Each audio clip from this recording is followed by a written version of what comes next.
On a cold morning in 1922, a woman walked into a small apartment in Douglas, Arizona, carrying a breakfast tray. Her husband had fought Comanches, chased Geronimo's warriors, stared down killers in Tombstone. But now he just lay there, quiet still. That man was John Horton, Texas, John Slaughter, Civil War veteran, Texas Ranger, cattle king, gambler, and the sheriff who made Tombstone behave. And yet, behind the legend of the Wild West lawman was a man who buried a wife, lost a child in a fire, and spent his final years haunted by the ghosts of the frontier he helped tame. This is the true, real-life story of Texas John Slaughter. He was the kind of man who could ride alone into a dusty outlaw camp, stare at 6 armed criminals, and say, "Surrender." And somehow, they did. John is born in 1841 in a place called Sabine Parish, Louisiana. He does not stay there long. When he is still very young, his parents move west to Texas. The journey is not easy. The roads are rough. There are no big towns, no safe hotels, only scattered cabins, wagon tracks, and the endless unknown. His father, Benjamin Slaughter, is a cattleman. He works with tough, wild longhorn cattle that live almost like wild animals. His mother works hard just to keep the family fed and alive. John grows up in this rough life. He does not grow up with quiet streets or gentle gardens. He grows up with dust, danger, and cattle. From his earliest days, John learns that the West does not care if you are tired or scared. The West only respects one thing: strength. As he grows, John spends more time in the saddle than on the ground. The family ranch is his school. The range is his classroom. He learns how to ride a horse all day without falling behind, use a rope to catch a running steer, handle a revolver and a rifle with calm. Steady hands. The wind is hot and dry. The sky is wide and empty. Rattlesnakes slide through the grass. Sometimes, far in the distance, dark figures appear on the horizon, Comanche riders or bands of raiders. The adults watch them carefully. John hears whispers about attacks, about burned homes, about families lost on lonely trails. He understands something early. In this land, no one else will protect you. You must learn to protect yourself. John is not a tall man, even when he is fully grown. Later, people will say he is small, quiet, not the kind of person who scares you at first sight. But even as a boy, there is something different about him. He is serious. He does not waste words. He watches everything. On long rides, he listens to the Mexican vaqueros who work with his father. They speak Spanish, sing songs, tell stories of battles and bandits. John listens so closely that, over time, their language becomes his language too. He learns to speak Spanish well, and that skill will one day help him cross borders, deal with Mexican ranchers, and talk to men that other Americans cannot understand. The vaqueros also teach him finer tricks of riding and roping. They show him how to move a herd with small motions, how to work with the land instead of fighting it. John does not smile much, but he learns quickly. He absorbs everything. The land is shaping him. The people are shaping him. The frontier is shaping him. As he moves into his teenage years, the world around him grows even more tense. There are fights over land, cattle, and power. Texas is wild, and law is weak. Sometimes the only law is the gun you carry at your side.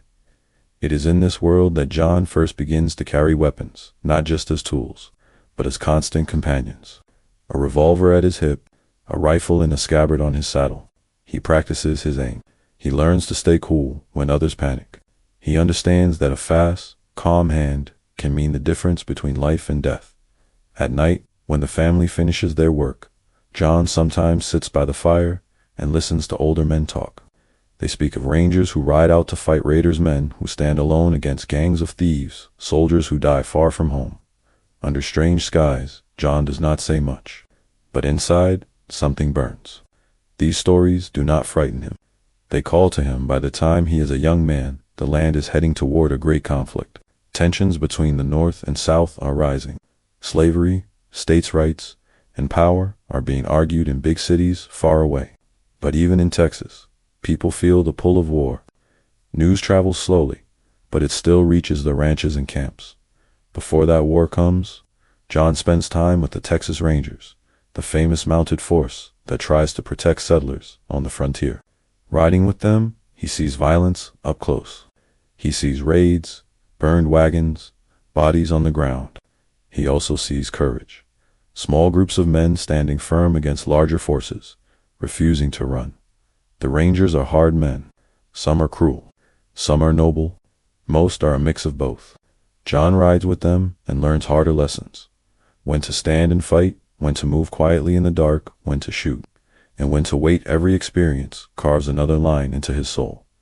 Then the Civil War breaks out. The country tears itself in two. John, a Texan, goes to fight on the Confederate side, serving in units that protect the frontier and defend Texas. War is not glorious. It is hungry, dirty, and filled with fear. He sees men he knows fall in sudden bursts of gunfire. He hears the screams of wounded horses. He watches smoke rise from fields that once fed families. The war teaches him that life is cheap in the eyes of leaders far away, but it also hardens him. He becomes even more disciplined, more controlled. Under fire, he does not freeze. He acts. When the war finally ends, the land is broken. Many men return home with nothing. They are bitter, angry, or lost. Some turn to crime. Others drown themselves in drink and regret. John does not want to be lost. He has seen too much to simply go back to being a boy on his father's ranch. He wants something more. The Texas sky is still wide. The cattle still run across the open range. The trails north, toward Kansas and beyond, are opening up. Herds need leaders. The West still needs men who can ride hard, think fast, and shoot straight. Texas. John Slaughter is ready. The boy from Louisiana, the silent watcher in Texas, the young ranger, and the war-hardened soldier are now one man. He has no idea that years from now, people will tell stories about him in books, on screens, and around campfires. He has no idea that history will call him a legend. All he knows is this: the frontier is waiting, the cattle are moving, and somewhere out there, beyond the dust and danger, his true story is about to begin. The war is over. The smoke has drifted away. But for John Horden Slaughter, peace does not feel gentle. It feels empty. He has spent years with a gun in his hand, riding hard, watching men fall. Now the soldiers march home, the flags come down, and the leaders argue about rebuilding. But out on the Texas plains, life still runs on cattle, sweat, and danger. John is no longer a boy. He is a grown man, small in size, but hard as old leather. He has calm eyes, a steady grip, and a simple idea in his mind. If he wants a future, he has to build it himself. After the Civil War, many men are lost. Some cannot forget the fighting. Some turn to stealing. Others just sit in saloons, staring into their drinks. John does something different. He turns his eyes to the cattle trails. At this time, the world is hungry for beef. Cattle are cheap in Texas, but in places like Kansas, the price is much higher. That means one thing: if you can move a herd across hundreds of miles of wild land, you can make a fortune. John joins the great movement north as a cattleman. He works with his brother in a partnership. Together they build up herds and start pushing them up the long trails that lead to markets and railroad. Towns, he takes jobs as a trail boss, the man in charge of the drive. It is not a title for show. It is a heavy responsibility. A trail boss must keep the men working and in line, watch the herd day and night, deal with storms, rivers, and rustlers, decide when to push hard and when to rest. One mistake can lose everything. One bad choice can cost lives. The cattle drives are long and cruel. For weeks and months, John rides from sunrise to dark, then again through the night when storms or danger threaten the herd. The cattle can spook at a flash of lightning or the crack of a branch. A stampede is like a living wave of horns and hooves. Men can be crushed, horses broken. John learns to feel the mood of the herd. He reads the sky like a book. He listens to the wind, the ground, the animals. When other men get loud and angry, he stays quiet. His voice does not rise, but when he speaks, the cowboys listen. They sense in him something strong and unshakable. He is not the biggest man on the trail, but he is the one nobody wants to cross. On the open range, there are many dangers. Rustlers hiding in draws and canyons, waiting to cut out a few head of cattle, river crossings, where animals panic and men can be swept away. Storms, that roll in without warning and turn dry ground into deadly mud. John faces all of this with the same cold focus he had in war. To him, the trail is another kind of battlefield. The enemy is not always a man. Sometimes it is nature itself. But there is one place where men, not nature, are the main danger: the saloon. When a drive reaches a town like Dodge City or other Kansas markets, the cowboys want to celebrate. They had been alone with dust and cattle for weeks. Now there are lamps, music, whiskey, and card tables. John Slaughter likes cards, but he does not treat poker like a game. He treats it like a test. He sits quiet at the table. His hat is low, his hands still. There is no smile on his face. He watches every move, every twitch of a finger, every glance toward the deck. He does not boast. He simply plays. Word spreads that this short Texan with the hard eyes is a dangerous man to cheat. One story is told again and again. In a crowded saloon game, John plays with a gambler named Gallagher. The man is smooth, confident, maybe too confident. John watches the way the cards are dealt, the way Gallagher's hands move. The small tricks he thinks no one will see, that John sees them. He realizes he is being cheated. There are two types of men in the West when cheated. Some explode at once, shouting and grabbing for their guns. Others swallow their anger and walk away. John Slaughter does something different. He stays calm. He finishes the hand. He stands up from the table. He quietly tells the gambler they will talk again somewhere else. Days later, far from that saloon, John finds him. Words are exchanged, cold and sharp. The talk ends fast. Guns flash. When the smoke clears, the cheater is on the ground. Dying in the dust dot, John rides away. The message travels faster than any horse. If you cheat, Texas, John Slaughter. The cost may be your life. For all his hard edges, John still wants something more than money, cattle, and card games. He wants a home. He wants a family. In 1871, he marries a woman named Eliza Adeline Harris. She is strong and steady, a good match for a man like him. They begin a life together, moving between ranches and towns as his cattle business grows. They have 4 children, but life on the frontier is harsh. 2 of the children die young.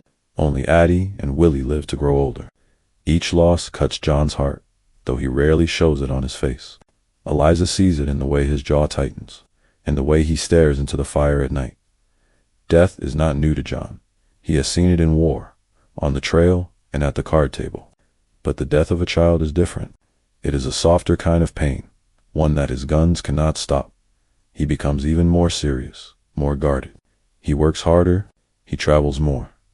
Then, in 1877, tragedy strikes again. Eliza becomes sick with smallpox, a deadly disease that sweeps through towns and camps like a dark wind. There is little doctors can do. John watches the woman who shared his bed and table grow weaker, her strength fading day by day when she dies. Something inside him hardens even further. Now he is a widower, a single father in a rough world, with 2 children who still need him. He is used to facing danger. He is not used to facing grief he cannot fight. After Eliza's death, the land around him seems somehow smaller, even with the wide sky. He keeps working cattle, keeps driving herds, keeps playing cards when the chance comes. But his eyes begin to drift west. Stories reach him about new lands in the New Mexico territory and in Arizona. He hears of rich grasslands, big opportunities, and a place where a determined man can build something lasting. He also hears of outlaws, Apaches, and lawless border towns. To many men, that would sound like a warning. To John Slaughter, it sounds like an invitation. He is still fairly young, but his life has already been full of war, trail drives, danger, love, and loss. He has buried children. He has buried a wife. He has left cards on tables and bodies on the ground. Now, his eyes turn toward a new horizon, where the sky seems to lean down and touch the rugged hills. Somewhere out there, beyond the dust of Texas, a new chapter waits. New land, new enemies, new allies, and another chance, maybe, to build a home and the life he has always wanted. If he can survive long enough to claim it, the years after Eliza's death feel long and heavy for John Horton Slaughter. He keeps working with cattle. He keeps riding the trails. He keeps his gun close and his words few. But inside, he carries an emptiness that money and poker cannot fill. Still, the world does not stop for a broken heart. News keeps coming from the west. Men talk about New Mexico territory, about small towns growing along rivers, about valleys with good grass, about chances for a fresh start. They also talk about trouble, Apaches, bandits, smugglers, and lawless stretches of land where nobody is really in charge. To many men, this news sounds dangerous. To John Slaughter, it sounds like a new beginning. He moves west into New Mexico, drifting toward a small place called Tularosa. The town is young, rough, and dusty. It has a few houses, a few stores, a small church, and not much else. But it sits in a valley with water and good land. And to a cattleman, that means promise. John does what he knows best. He buys cattle, he rides the range, he studies the land and the people. In Tularosa, everyone knows everyone.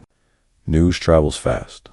It does not take long for people to notice the new man in town, the one who is quiet, polite, always armed, and clearly no stranger to hard work or danger. They also notice that he doesn't drink much. He doesn't brag. He doesn't pick fights. But no one mistakes his silence for weakness. One day, John meets a young woman named Cora Viola Howell. Most people simply call her Viola. She is the daughter of a local family. Her father is calm and fair. Her mother is strong and watchful. Viola is about 18, with clear eyes and a brave heart. She has grown up in this rough land but still carries a gentleness that many others have lost. When John first sees her, something softens in him. He has known war, death, and grief. He has buried a wife. He has buried children. He does not expect to feel hope again. But when Viola smiles at him, he does. Their courtship is simple but not easy. John is older, already in his late 30s. He has lived a life full of danger and sorrow. Viola is much younger, with dreams of love, family, and a home she can shape with her own hands. They talk in the simple places of Tularosa, by the well, near the church, walking in the dusty streets. John does not speak sweet words. That is not his style. Instead, he shows his character in small ways. He treats her with respect. He speaks honestly. He keeps his promises. Viola sees the man behind the quiet face. She sees his strength and his wounds. She sees his kindness with children, especially his own too, Addie and Willie. She learns slowly about his past, about the war, the cattle drives, the buried family. Instead of turning away, she steps closer. For Viola, it feels like love. For John, it feels like a miracle. But not everyone is happy. Viola's mother looks at John with distrust. She sees an older man with a gun, a past full of fights, and a reputation that reaches beyond Tularosa. She worries he will bring more danger than safety into her daughter's life. Her father watches more quietly. He listens to what people say. He hears stories of John's temper when cheated, of men who tried to cross him and did not live to tell about it. But he also hears about John's fairness, his hard work, and the way he cares for Addie and Willie Dot. In the end, Viola's father gives his blessing. Her mother gives her warning. Still, Viola's mind is made up. In 1879, in Tularosa, John Slaughter and Viola Howell are married. It is not a grand wedding. There are no fancy buildings or rich guests. There is dust on the road, sweat on the faces, and simple food afterward. But for John and Viola, it is the start of something big. John, once again, has a wife. Viola, for the first time, has a husband. Addie and Willie now have a new stepmother. At first, life is a mix of hope and hard work. Viola has to learn how to handle two children who carry their own sadness from past losses. They have already buried one mother. They are not ready to give their hearts easily. Viola does not force them. She is patient. She cooks, cleans, and listens. She tends to scraped knees and bad dreams. Little by little, she wins their trust. Addie begins to look at her like a true mother. Willie follows. The small home in New Mexico slowly fills with laughter and noise again. For John, this sound is like water in the desert. But John is not the kind of man who can stay long in a quiet life if there is more land to claim and more challenges to face. As he rides the ranges of New Mexico, he hears more and more about Arizona territory. Cowboys talk about it around campfires. There's good land near the Mexican border, big, Ranches could be built there. Not much law yet, but plenty of room for a tough man with cattle and a gun.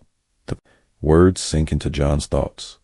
Arizona, open country, new chances. He weighs his options. He has a wife now, 2 children to care for, and a small but growing setup in New Mexico. Still, he cannot ignore the pull of the borderlands to the west. Viola hears all the talk too. She knows the man she married is not a soft town clerk. He is a frontier man, drawn to the edge where things are not safe and not settled. One evening, after a long day, John and Viola sit together. The air is cool. The sky is full of stars. The land is quiet, but their minds are busy. John speaks plainly. There's better land further west, he says, near Arizona. Enough grass for a big herd. Enough room for us to build something of our own. Viola listens. She thinks about leaving her parents, her town, the little bit of comfort she has built. She also thinks about the kind of life she wants. Not stuck, not small, but full. Finally, she nods. If we go, she says softly, we go together. That is all John needs. The decision is made. They begin to prepare for the move. They sell what they must. They pack what they can. Their wagon is loaded with tools, clothes, cooking pots, and a few precious things that remind them of family and home. Addie and Willie, still young, watch with wide eyes. They have already moved in their lives. They have already lost much, but they trust their father, and they are starting to trust Viola. Wherever these two go, the children will follow. As they roll out of Tularosa, the town falls behind them, growing smaller in the dust. Ahead lies miles of unknown land, and beyond that, the borders of Arizona territory. John rides with his usual quiet focus. Viola sits straight, calm, but alert. The children ride in the wagon, holding on as the wheels bump over the rough ground. They are a family now, a strange, patched-together family born from loss and chance. Ahead of them waits a new life, one that will put John Slaughter's skills and his soul to the test. Soon, he will find the place that will make his name famous, a wide, green ranch on the border called San Bernardino. But for now, they just keep moving west, chasing a dream across the open sky. The trail into Arizona territory is long, dry, and not welcoming. Dust rises around the wagon wheels as John Slaughter, Viola, and the 2 children move slowly west. The land stretches out in waves of brown and gray. Mesquite bushes, cactus, and low hills break the horizon. There are few trees, few houses, almost no comfort. But to John, this big, empty land does not feel hopeless. It feels like a promise. When they finally cross into Arizona, they head toward the San Pedro Valley, not far from a mining town called Tombstone. Tombstone is already gaining wild names: silver mines, saloons, gunfights, and men looking to get rich or die trying. John is not here for silver. He is here for grass. He rides out, leaving the family in a small rented place for a while, and begins to study the country. He looks at water sources, soil, hills, and open flats where cattle could graze. He listens to stories from other ranchers and Mexican families who have lived there longer. Some men talk about a place near the Mexican border. A big spread, good water, old ranch buildings. It is called San Bernardino. The name sticks in his mind. The San Bernardino Ranch sits near what will one day be the town of Douglas, right on the line between the United States and Mexico. The land is wide and open, with grasslands that roll gently toward the hills. There is a spring-fed pond, tall cottonwood trees, and fields that could be planted or used for pasture. To most, it is far away from everything. To John, that is the best part. After years of war, noise, and crowded cattle trails, he wants room. Room for his herd, room for his family, and room to deal with trouble his own way. Without asking anyone else's permission, he makes a deal and buys the ranch. When John brings Viola and the children to San Bernardino for the first time, the place feels almost unreal. After so many dusty miles and harsh days, this spot of green seems like a miracle. Water reflects the sky. Trees give shade. Birds sing. The air is cooler near the pond. Viola steps down from the wagon and looks around quietly. She imagines a home here. She imagines children running in the yard, food cooking on a warm stove, An evening spent in peace. Addie and Willie explore the yard and the pond, curious and excited. They skip stones on the water. They peek into the old buildings. For the first time in a long time, they feel like this might truly be theirs. John does not say many words, but inside, his mind is working fast. He is planning fences, barns, fields, and where to place his cattle. He is thinking about trails into Mexico, about crossings where smugglers and raiders might move. He is, as always, quietly preparing. San Bernardino will not just be a home, it will be his stronghold. Life at the ranch is not easy, but it is good. There is always work to do. John and his hired hands ride out daily to check the cattle, watch the borders, and keep an eye out for rustlers or wandering Apaches. Sometimes they bring in new stock, sometimes they ride all day and come home tired. With dust in their teeth and sunburned faces, Viola runs the house with firm, gentle hands. She cooks, cleans, and sews. She grows a small garden near the water. She makes the old rooms feel warm and alive. She also takes care of the children and any ranch hands who are sick or hurt.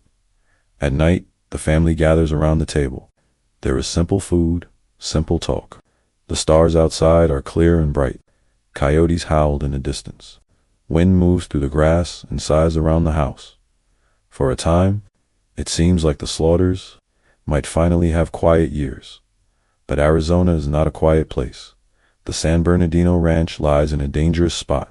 It sits near trails used by smugglers, cattle thieves, and sometimes Apache bands moving through the hills. The border between the United States and Mexico here is not a strong line on the ground. It is more like a suggestion dot at night. Riders sometimes pass in the distance, just shadowy shapes against the moonlight.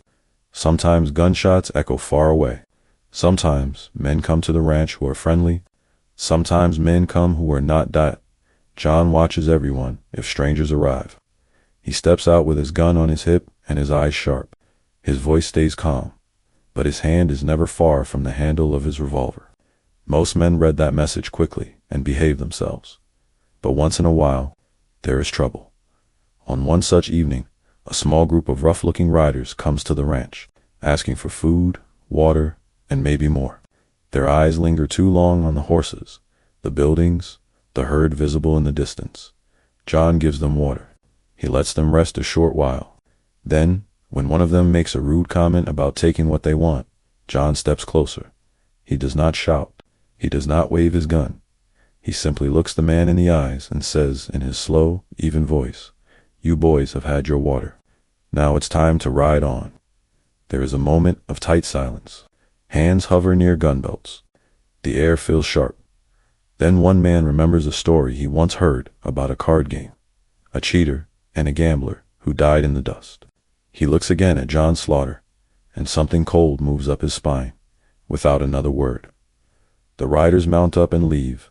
Viola watches from the doorway, her heart pounding. She knows how close they came to bloodshed. She also knows what kind of man it took to stop it without firing a shot. The longer they stay at San Bernardino, the more the ranch becomes a small world of its own. Mexican workers come and go. Cowboys find steady work and stay. Children from nearby families appear, and soon the place is full of young voices. John and Viola love children. They are drawn to their energy and hope. They decide to make the ranch a little safer and brighter for them. With time and effort, a small schoolhouse is built on the ranch land. A teacher is found. The children of the area, American, Mexican, and sometimes mixed, come together to learn to read, write, and count. They arrive on foot, on small ponies, or in simple wagons. The sound of their laughter fills the open yard. John, the hard man with the gun, sometimes stands outside and watches them play at recess.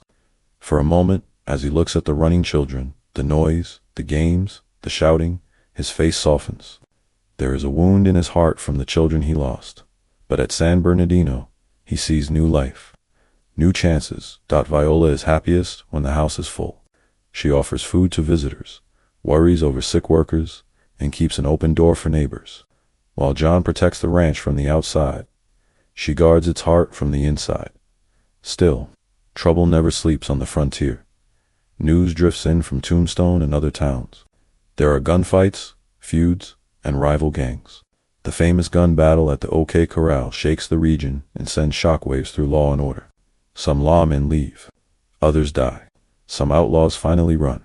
But where famous names like Earp and Clanton clash in the streets of Tombstone, John Slaughter is living a different story just a few miles away. He is building power quietly. He is gaining respect. He is becoming known as a man who does not scare and does not bend. Soon, the people of Cochise County will need someone to bring steady law to their wild land. Someone who can make outlaws think twice before drawing their guns. They do not know it yet, but the man they are looking for is already here. Out on the border, riding between his cattle and his pond. Watching the horizon with calm, cold eyes, his name is Texas John Slaughter, and soon, he will wear a sheriff's badge by the time the 1880s arrive. The name John Slaughter is known all across southeastern Arizona. Cowboys talk about him at campfires. Mexican ranchers speak his name with respect. Smugglers and thieves learn to watch the horizon and hope they do not see his shape in the saddle. He is a rancher, yes, but he is also something more. He is the kind of man who keeps order just by standing still. The towns around him are not quiet. Places like Tombstone, Bisbee, and smaller camps are full of miners, gamblers, drifters, and outlaws. Silver money flows fast, and where money flows, trouble follows. There are shootings in the streets. There are robberies on lonely roads. Sometimes, men disappear and are later found in the dust. Cold and still, Cochise County has a sheriff, but the job is not easy. The badge does not always bring respect. Some lawmen get bought. Some get scared. Some simply walk away. People start to ask themselves a hard question. Who is strong enough to stand up to these men? Again and again, one name comes up. Slaughter. John does not chase fame. He does not give speeches. But whenever there is trouble near his land, he deals with it fast and firm. When cattle go missing, he rides out. He follows tracks, asks questions, and does not stop until he finds where the stolen stock went. Sometimes it ends with words. Sometimes it ends with gunfire. When drunk men cause trouble on his ranch, he does not shout. He simply steps close, looks them in the eyes, and makes it clear they have two choices: calm down or leave. They always understand. People in Cochise County notice something important. John Slaughter does not scare. He does not back down, and he does not seem to care who he's facing. Soon, a new idea begins to grow. Maybe this hard, quiet rancher is exactly the kind of man they need wearing the badge. Talk spreads. Some people come to John, almost testing the idea. You ought to run for sheriff, a man tells him one day in town. John looks at him, says little, and moves on. The thought feels heavy. Being sheriff would mean more than protecting his own land. It would mean being responsible for all of Cochise County, its towns, its roads, its people, at home. He talks to Viola. She listens quietly, her hands busy with some sewing, her eyes on his face. It's not an easy life, John says. Men will come gunning for me. There'll be politics, fights, long rides. Viola thinks about everything they have built at San Bernardino. She thinks about the children, about the workers, about the school they are nurturing. But she also thinks about what happens in the towns when there is no strong law. Finally, she answers in her calm, steady way. You've never run from danger before, she says. And this country needs order. If you think it's right, I'll stand by you. John nods once. That is all the support he needs. In 1886, John Horton, Texas John Slaughter runs for sheriff of Cochise County. The campaign is not fancy. There are no big posters or loud rallies, not like in later times. His speech is mostly his reputation. People know his record. He fought in war. He drove cattle over dangerous trails. He stood his ground in card rooms and lonely valleys. He has never been known to cheat or hide.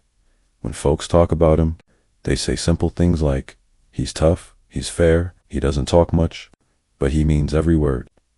On election day, the people cast their votes. When the counting is done, one thing is clear. John Slaughter is now the sheriff. The day he puts on the badge, he does not change into a new man. He is the same small, steady figure with the same cold eyes and quiet voice. But now, that star on his chest gives him a new kind of power and a heavy new duty. He makes one thing clear from the start. There will be no half measures. If you break the law in Cochise County, you will face him. If you think you can run, he will ride after you. If you think you can scare him, you are wrong. John does not rule from behind a desk. He is a riding sheriff. He spends little time in the office. He is out on the trails, in the canyons, on the back roads where real trouble lives. He talks to ranchers, miners, Mexican families, stage drivers. He learns every path thieves might use, every hidden route toward Mexico, every watering hole where bandits might stop soon. Just the sight of his hat in the distance makes many bad men turn around. Not everybody likes this. Some gamblers, rustlers, and tough talkers are angry that a man like Slaughter now wears the badge.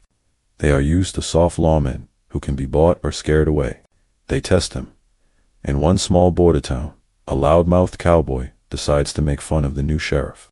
He drinks too much, shouts in the saloon, and tells everyone that no little Texan can push him around. Word reaches John. He walks into the saloon quietly. The piano goes silent. Cards stop moving. Glasses freeze halfway to mouths. John spots the cowboy and steps up to him. "I hear you've got something to say about the law in this county," he says in a flat voice. The cowboy, still drunk but not completely foolish, looks into John's eyes. There is no anger in them, no fear, just a steady, icy calm. Suddenly, the words the cowboy planned to say disappear. He swallows hard. "No trouble, Sheriff," he mutters. "Just talking." John holds his gaze for a long second, then nods once and turns away. The message is clear. You can talk big when the sheriff isn't around, but when Slaughter walks in, the smart men quiet down. Of course, not all trouble can be settled with a look. There are hard gangs working in the region, bandits who rob trains, hold up stages, kill witnesses, and then vanish into the mountains or across the border into Mexico. One of the worst is the Jack Taylor gang, a group of violent outlaws known for robbery and murder. They raid, steal, and then disappear into rough country. They think they are safe, but there is one new problem for them. Cochise County now has a sheriff who doesn't know how to quit. John begins to gather information. He talks to railroad men, ranchers, and Mexicans on both sides of the line. He studies the gang's favorite trails, hideouts, and habits. He does not rush. He plans. He waits until the time is right. Then he rides. Sometimes he travels with a small posse. Sometimes he goes out with only a few trusted men. They sleep on the ground, eat from their saddlebags, and follow faint tracks through harsh country. John is not a young man anymore, but he rides as hard as any of them. When others grow tired, he keeps going. When someone suggests waiting until morning, he shakes his head if he thinks the trail is hot. He knows something the younger men are still learning. If you want to break fear, you must be more stubborn than the people you chase. As the months pass, stories begin to spread. Stories of midnight rides, of sudden raids on outlaw camps, of surprise attacks where Slaughter and his men rush in before the bandits are ready. Some gang members are captured and handed over for trial. Others fight back and fall in bursts of gunfire among the rocks. Each time this happens, the legend grows. The Jack Taylor gang is no longer just worrying about soldiers or railroad detectives. They are worrying about the small, quiet sheriff from Cochise County, who always seems to be one step behind them, or one step ahead. For the people of Cochise County, life slowly begins to change. There are still dangers, still crimes, still bad men. But now there is also someone to fear on the side of the law. Shopkeepers in Tombstone close their doors at night, feeling a little safer. Ranchers in lonely valleys know there is a man they can call for help. Families along dusty roads hear that the sheriff rides often and rides far. And out on the border, at the San Bernardino Ranch, Viola watches her husband come and go. She sees the lines growing deeper on his face. She worries each time he rides away, wonders if he will return. When he does come back, tired and dusty, he sometimes sits by the pond in silence.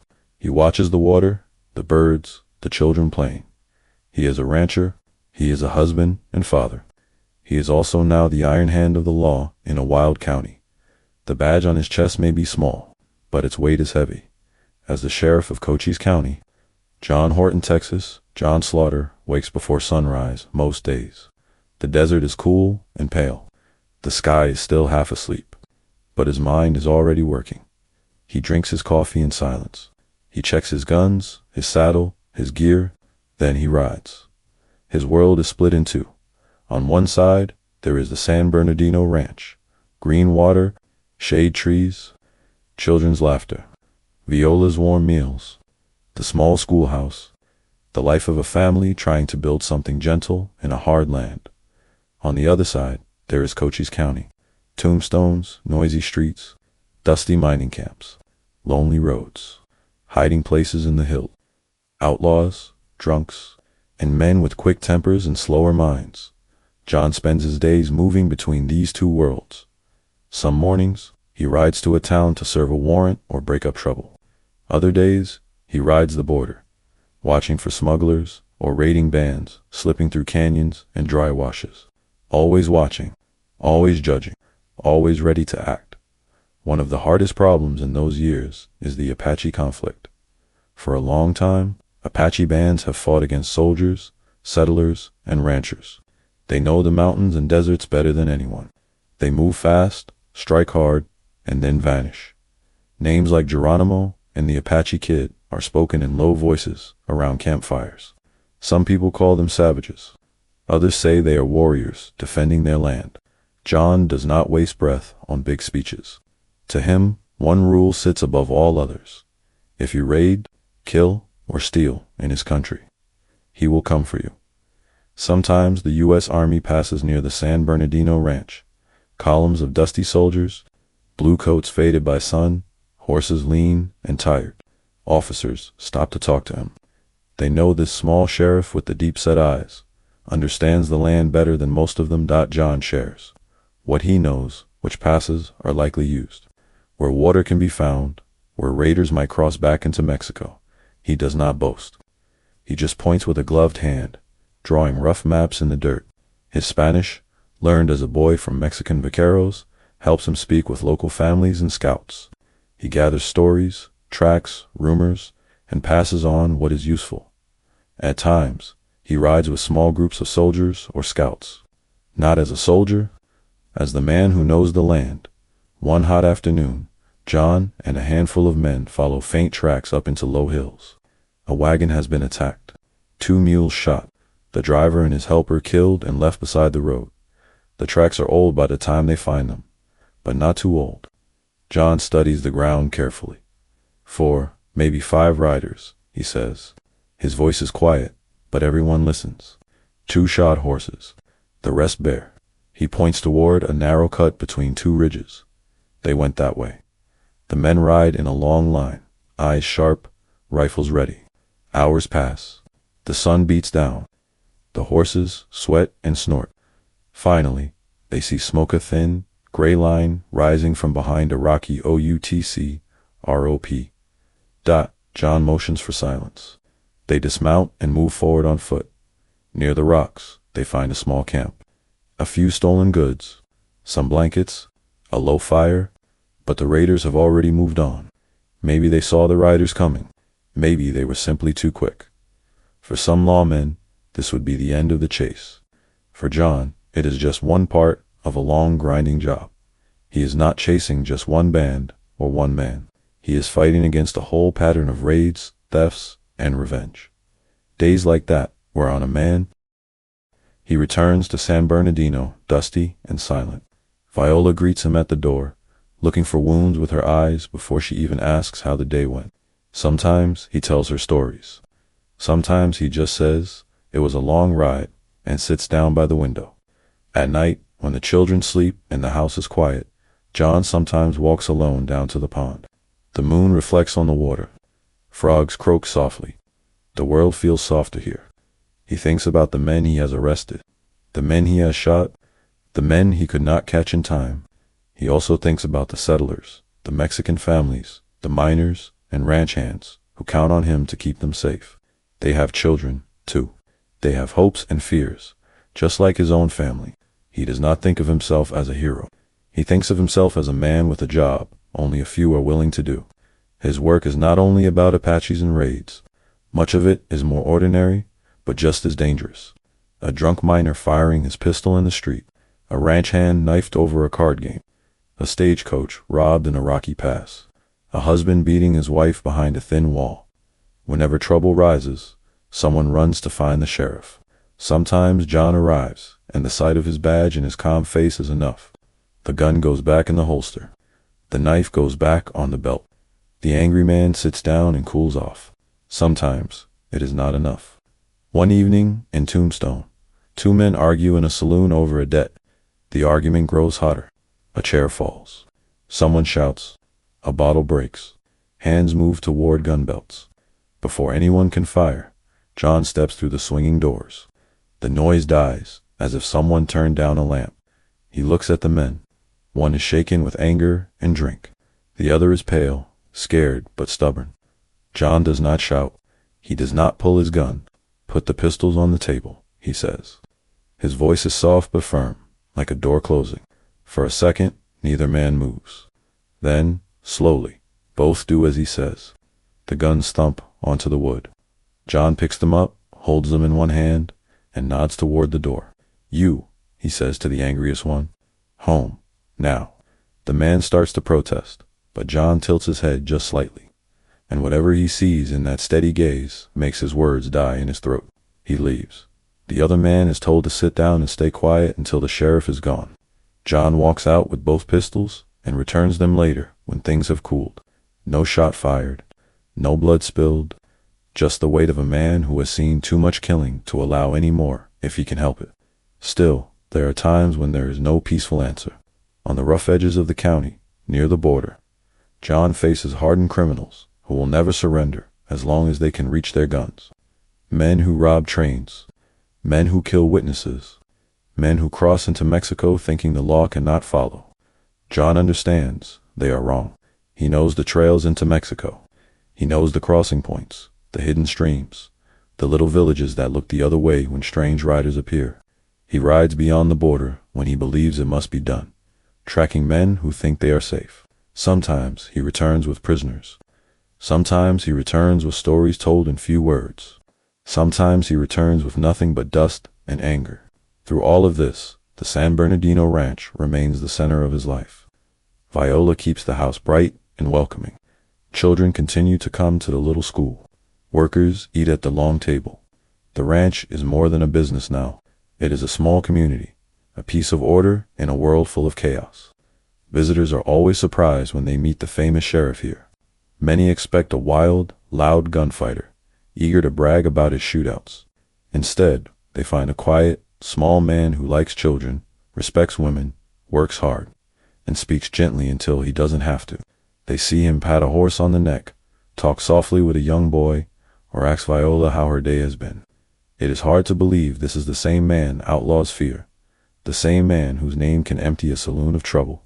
But that is who Texas John Slaughter is. A man made of sharp iron in soft places. Yet, for all his control, his heart is not as hard as some imagine. Soon, on a ride deep into the borderlands, while tracking one of the very Apaches he has hunted for years, John will find something that will surprise even him. Not a gang, not a gunman, not a cache of stolen goods. He will find a small, abandoned child in a ruined camp, and that moment will change his life, fan the life of Viola, a way no gunfight ever could. The sun stands high over the borderland, bright and harsh. Heat shimmers above the rocks. The air is so dry it seems to crack on the tongue. John Horton, Texas. John Slaughter rides slowly, scanning the ground. He is not alone. A small group of men rides with him, cowboys and scouts who know this hard country. Their clothes are dusty. Their faces are tight and tired. They are following a trail. Somewhere ahead, an Apache band has passed through. Tracks show bare hoof prints, thin moccasin marks, a camp made and left in a hurry. There has been raiding, supplies taken, maybe lives lost. For John, this is another long hunt in a line of many. But this one will not end the way he expects. The men ride into a shallow valley where a small camp once stood. The fire circle is cold now. A few poles are left from a wickiup, leaning like tired bones. Scraps of cloth and broken pots lie scattered in the dust. Looks like they didn't stay long. One man says John dismounts and walks the ground with slow steps. His eyes move over every mark, every sign. He sees where horses were tied. He sees small footprints where women and children walked. He also sees something else, a strange, small shape near a torn blanket.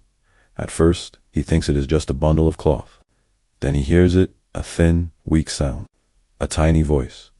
He moves closer. On the ground, wrapped in rough cloth, lies a baby girl. Her hair is dark and messy. Her face is streaked with dust and dried tears. Her eyes are half closed, as if she is too tired to cry any louder. When she sees John's shadow fall over her, she lets out a soft, broken sound. One of the men sucks in his breath. "They left her," he whispers. Another shakes his head. "Maybe they thought she'd slow them down. Maybe they thought she'd already die." John does not answer. He kneels beside the child. For a moment, the hard sheriff, the border fighter, the man with the iron will, feels something he cannot name. He has seen children dead before. He has buried his own. He knows how cruel this land can be. But here, in the middle of this empty camp, is a life that has not ended yet. The baby's thin chest rises and falls. She is still fighting. John reaches out and lifts her gently into his arms. The cloth around her is rough and worn. Her small hands clutch at nothing, then curl against his shirt. She smells of smoke and dust. The men look at him, waiting. What do we do with her? One asks. John stands there for a long second. He could say, we take her to the nearest fort and leave her there. He could say, we can't carry her. We're in the middle of a hunt. He could say, this isn't our problem. But none of those words feel right. He thinks of Viola. He thinks of the children they lost. He thinks of the schoolhouse at San Bernardino, the children running and laughing there. Finally, in his quiet, steady voice, he says, we take her home. They ride back slower than before. John holds the baby in front of him in the saddle, one arm wrapped around her, the other on the reins. Sometimes she sleeps, her face pressed against his chest. Sometimes she fusses and cries, and he shifts her gently, speaking low in words she does not understand but can feel. The men glance at him from time to time. They are used to seeing him with guns, with prisoners. With dead outlaws, they are not used to seeing him carry a child. One of them mutters to another, never thought I'd see the day Texas John rides into camp with a baby instead of a bandit. But there is no joke in John's face. He rides as if this small, fragile life is the most valuable thing he has ever guarded. Back at San Bernardino Ranch, the sun is lower. Shadows stretch long over the yard. Children are playing near the pond. Women are finishing chores. Cowboys are coming in from the range. Viola stands in the doorway of the house, wiping her hands on her apron, ready to greet her husband and hear the news. When she sees what he is carrying, she freezes. John steps up to her and gently passes the baby into her arms. Found her in an Apache camp, he says. Left behind. Viola looks down at the child. The baby's eyes flicker open, dark and curious. Her small fingers reach up and snag lightly in the cloth of Viola's dress. In that instant, something changes in Viola's heart. She has longed for more children. She has carried her own grief quietly, behind her work and her smiles. And now, here is this small, abandoned life placed in her arms, like a question.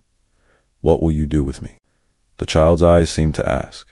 Viola's answer is simple. She holds the baby closer. We'll take care of her, she says softly. They clean the child, wrap her in soft blankets, and feed her as best they can. She is thin but strong in spirit. When she eats, she grabs at the spoon. When she settles into Viola's arms, she sighs with a tiny sound of peace. The household gathers to look. Addie and Willie stare at her with wide eyes. Workers whisper among themselves.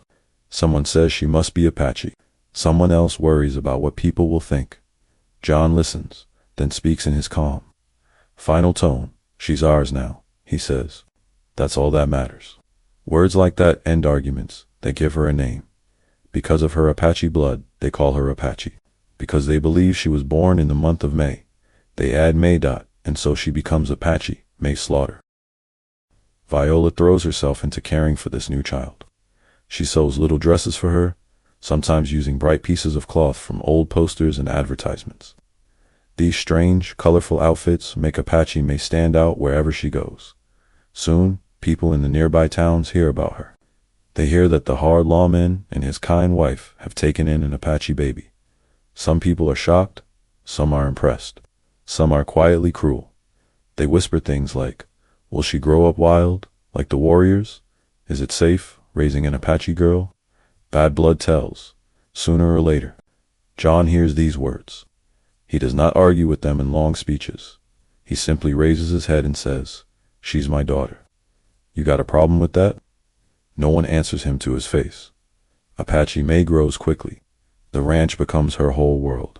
She plays by the pond, chasing birds and splashing in the shallows. She laughs at the cowboys and tugs on their boots. She climbs into John's lap without fear, pulling at his mustache while he pretends to be annoyed. Sometimes he sits on the porch with her on his knee, pointing at the horses, the trees, the clouds. His voice is soft. The same hands that handle guns with deadly skill now gently support the small, wiggling body of a little girl. Viola teaches her to speak, to help in little chores, to say prayers at night. She brushes her hair, ties ribbons in it, and holds her when bad dreams come. For a time, the ranch feels full of light. John still chases outlaws. He still wears the badge and rides into danger. But when he comes home, Apache May runs to him, her small feet kicking up dust, her arms wide. Papa, she cries, and something inside the old fighter melts every single time. People come to the ranch and ask to see her. Newspapers sometimes print her picture, curious about the Apache girl being raised by a white lawman. She smiles at the attention, not knowing how strange her life seems to others. To her, it is simple. John is Papa. Viola is Mama. San Bernardino is home. For the first time in many years, John Slaughter feels that his life carries not just duty, not just danger, but a kind of unexpected grace. He has fought men, ridden through storms, buried loved ones, and held the line for order in a wild land. But this small girl, found in a burned camp and carried back in his arms, has opened a softer room in his heart. He still rides with a gun. He still hunts bandits and watches the border. But now, when he looks at the world, he also sees it through the eyes of a little girl named Apache May, playing under the Arizona sun. He does not know it yet, but the joy she brings will one day be matched by terrible sorrow. For now, though the days at San Bernardino are bright, and the hardest lawman in Cochise County walks a little lighter when she takes his hand. For a while, it almost seems like the story of John Horton, Texas. John Slaughter is finally turning kind. Days at the San Bernardino Ranch are bright and busy. The pond shines in the sun. Tree shadows sway on the ground. Children's laughter echoes through the yard.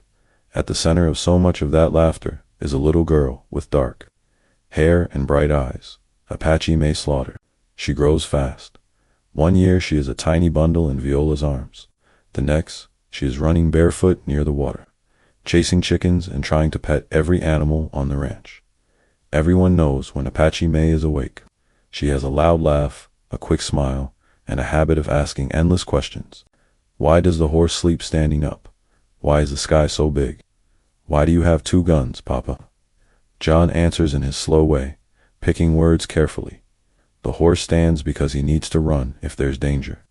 The sky is big because this is good country. And to the last question, he only says, because sometimes 1 gun is not enough. She accepts his answers and runs off again, her dress flapping around her ankles. Apache May is not like other children in one way. Her dresses are unusual. Viola, clever and creative, sometimes runs out of normal cloth, so she uses what she has: bright, colorful sheets, printed with pictures and letters from advertising posters and old bills. She cuts them, shapes them, and sews them into little dresses. The result is strange but cheerful. Apache May walks around wearing bits of letters, bold words, painted pictures. She looks like a moving poster, full of color in the dusty yard. People talk when they see her in town. Some laugh kindly, some smile in surprise, some whisper. But Apache May only knows that her dresses are bright, and that her mama Viola made them with love. So she twirls in them whenever she can, spinning in circles until she falls down, giggling in the grass. Visitors come to the ranch, and many ask to see her. They have heard stories. The sheriff raised an Apache baby. She's the child he found in the ruins of a camp. She wears dresses made from signs and posters. Some visitors are curious. Some are just nosy. A few are cold, their eyes narrow. They still think of Apaches only as enemies. They look at the little girl and wonder if she will grow to be wild and dangerous. But when Apache May smiles at them, shy and sweet, when she hides behind Viola's skirt and peeks out, it is hard even for them to hold on to their fear. To most people who meet her, she is just a child. To John and Viola, she is much more. She is a second chance. John changes with her in the house. The sheriff who once came home and sat in heavy silence now lets a small hand pull him toward the pond. "Come see Papa," she shouts. "Come see the frogs." He walks with her, his steps slow from long rides, his shoulders broad but tired. She points at every little thing, bugs, flowers, ripples in the water. He listens as if each detail is important. At night, she sometimes falls asleep in his lap while he sits on the porch. Her head rests against his chest. His strong hand covers her small back. He stares out into the dark, his eyes on the horizon, but his grip is gentle and protective. The same man who tracks outlaws through desert and canyon now spends evenings humming low tunes to help a little girl drift off to sleep. For a time, it feels like maybe the worst of his life is behind him. But the frontier does not care about hope. It does not care about joy. It is a place where one moment of carelessness can turn a bright day into a nightmare. One afternoon, the air at San Bernardino is warm and still. The sun sits high. Women move between house and yard, finishing their tasks. Cowboys are somewhere out on the range. Children play in the open space near the house. A big pot hangs over an outdoor fire. Water simmers for washing or cooking. Apache May, now around 5 or 6 years old, plays nearby in one of her bright dresses. The cloth flutters as she moves. She laughs, chasing something only she can see: a dream, a butterfly, a game in her own mind. No one notices just how close she is to the fire. What happens next is quick and terrible. A spark, a shift in the wind, a brush of cloth against flame. Her dress catches fire. At first, maybe she only feels a strange warmth, then heat, then burning. She screams. The sound cuts through the yard like a knife. Women drop what they are doing. Someone shouts her name. Boots pound the ground as people run toward her. Someone throws water. Someone tears at the burning cloth with bare hands, desperate to smother the flames by the time the fire is put out. Apache May is badly burned. Her bright dress is gone. Her skin is hurt in too many places. She is shaking, crying, then quiet. They carry her inside. Word reaches John. He rides back as fast as he can. Dust exploding under his horse's hooves. Every second feels too slow. His mind races ahead of him, full of fear he doesn't want to name. When he reaches the house, he sees the faces first. Viola is pale with shock and grief. Workers silent, hats in hands. Children huddled together, eyes wide and wet. He steps inside. Apache May is lying still, wrapped in cloth, the room heavy with the smell of medicine and burned fabric. Her eyes open when she hears him. Even in pain, she knows him. "Papa," she whispers.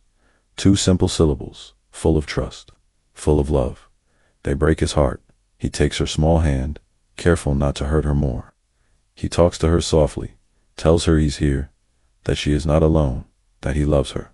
For all his strength, for all his skill with guns and horses, there is nothing he can do to fight this. He cannot shoot a fire.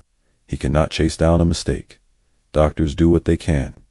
Viola does morcal cloths, whispered prayers, sleepless nights, but the burns are too severe. The frontier has taken many lives. Now it reaches into John's home once more. Not long after, Apache May dies. The house at San Bernardino goes quiet. No more small feet running across the porch. No more bright dresses spinning in the yard. No more high, clear laughter echoing off the water. They bury her on the ranch, in the small cemetery where other losses already rest. The grave is simple. The grief is not. Viola is crushed. She had longed for more children for so many years. Apache May was her answered prayer, her little son. Now that son is gone, she moves through her days like someone walking underwater, still working, still caring, but always carrying weight inside her chest. John becomes quieter than ever. He has faced gunmen. He has ridden into danger without flinching. He has buried a wife, buried children, seen too many bodies on too many dusty roads. But losing Apache May hits him in a different place. He thinks of the day he found her in that ruined Apache camp, a little bundle left to die. He thinks of the promise he made when he carried her home, that she would be safe now, that this land could hold something gentle. Now, standing by her grave, he feels as if he has failed her, even though there was nothing more he could have done. The ranch keeps going. Cattle still need tending. The border still needs watching. The badge still waits when he rides into town. Life does not stop for any man, not even one called Texas John Slaughter, but something inside him changes. He is still fair. He is still steady. He is still brave. Yet his eyes grow older in a way that has nothing to do with age. When he looks at children playing near the schoolhouse, there is a shadow behind his gaze.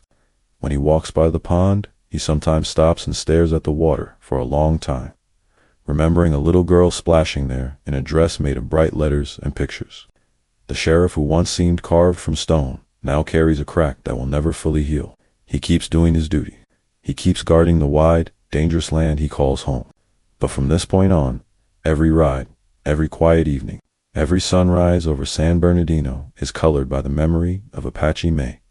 And as the years pass, and the frontier slowly begins to change, the old lawman will carry her with him, all the way to his final days. Years pass after the death of Apache May, and life at San Bernardino Ranch changes in slow, quiet ways. The grass still grows in the wide fields. The pond still shines in the sun. Cattle still move like slow, living clouds across the land. But for John Horton, Texas, John Slaughter, nothing looks quite the same. He is older now. The lines on his face are deeper. His hair has thinned and gone more gray. His steps are a little slower when he walks from the house to the barn, but his eyes are still sharp. His voice is still steady, and his will is still iron. He does not speak often about Apache May. When her name is mentioned, he goes quiet for a moment, then nods and lets the talk drift away. But sometimes, at sunset, he can be seen standing near the little cemetery, hat in hand, looking at the small grave with the simple marker. He does not cry in front of others. He does not break. He simply carries his sadness like he carries everything else, inside. Time moves on. The frontier itself begins to change. Towns grow. Railroads spread across the land like steel snakes. More people arrive from the east, bringing new ideas, new money, and new problems. The days of open lawless gunfights are slowly fading. There are more courts now, more rules, more officials. The West is still rough, but it is not quite as wild as the days when John first rode into Arizona. John's time as sheriff of Cochise County comes to an end. Younger men put their names forward. Elections bring new faces into the office. Some people worry when he steps down, wondering if the county will be as safe without him. But the truth is, his shadow still lies over the land. Even without the badge, outlaws remember the stories. Even without the star on his vest, decent people feel stronger knowing he is still out there on his ranch, watching the border with those cold, steady eyes. San Bernardino grows into more than a private ranch. It becomes a small community center. The schoolhouse is full of children from nearby families. They come from both sides of the border, American and Mexican, poor and humble, full of energy and noise. Their voices rise early in the morning and drift across the yard. John likes to stand outside, sometimes, and listen. He leans against a fence post, arms folded, hat low over his brow. The children know who he is. Some are shy around him. Others are bold enough to wave. Once in a while, a boy asks him, "Mr. Slaughter, is it true you chased bandits into Mexico? Is it true you were never afraid?" John looks at the child. A slow, small smile touches the corner of his mouth. "I was afraid plenty of times," he says quietly. "I just never let it stop me." The boy nods, eyes wide, remembering those words long after. The world keeps moving forward in unexpected ways. One day, workers come to string strange wires across the land. Poles are set, lines are stretched, and soon a new sound lives in the slaughterhouse. The sharp ring of a telephone. San Bernardino becomes one of the first private homes in that part of Arizona to have a phone line. Too many.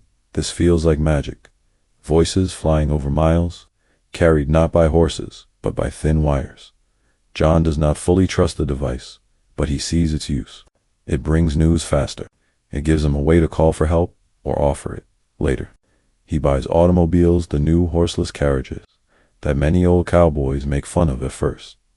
The story is often told. John owns several cars, yet never learns to drive any of them. He lets others handle the steering and gears. "I trust a good horse more than a machine," he says. Still, he is not against progress. He simply chooses what fits his life. The land around San Bernardino also grows more dangerous in a new way. Across the border, Mexico is thrown into revolution. Armies and rebels rise and fall. Leaders come and go.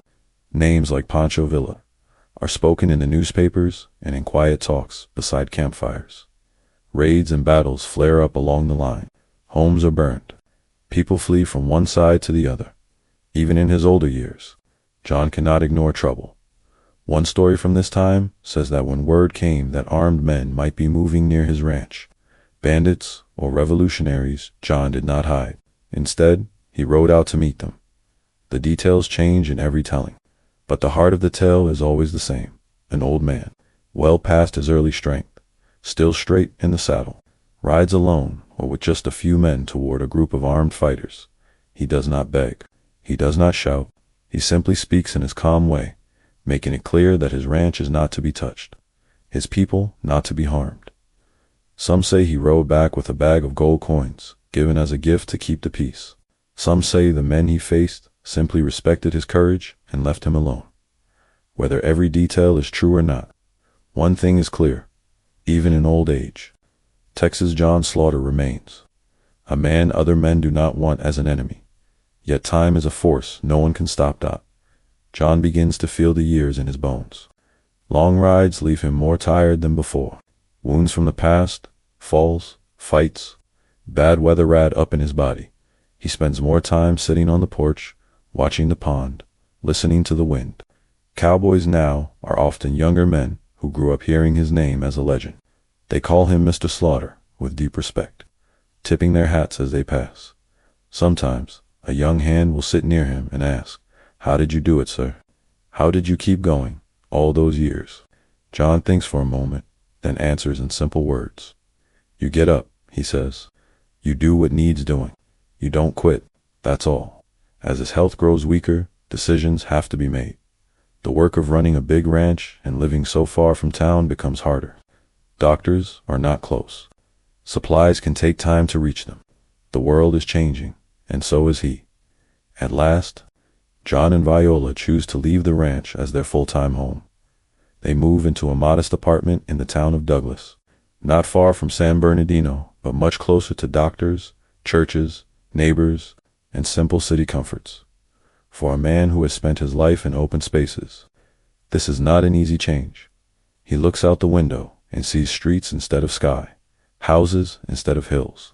Instead of coyotes howling, there are wagons, cars, and voices.